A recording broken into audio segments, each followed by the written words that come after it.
recreating Katha Gusti song. ரோமாவும் அவங்க அப்பாவும் எப்படி ஆடுறாங்கன்னு வாங்க பார்க்கலாம்.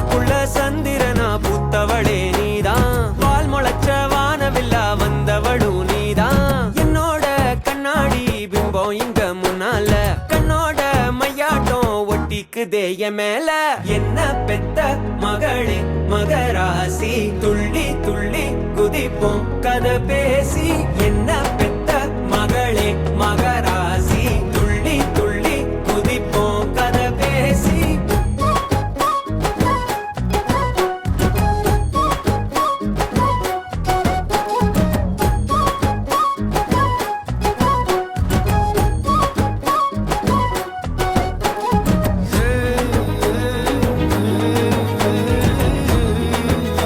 இந்த பாட்டை எப்படி எடுத்தோன்றத ஃபுல் வீடியோல கொடுத்திருக்கேன். அப்படியே ஸ்கிரீன்ல லெஃப்ட் சைட் டவுன் பாருங்க, ஆரோ மட்டும் லிங்க் இருக்கு. உங்க மார்க் கமெண்ட் பண்ணுங்க.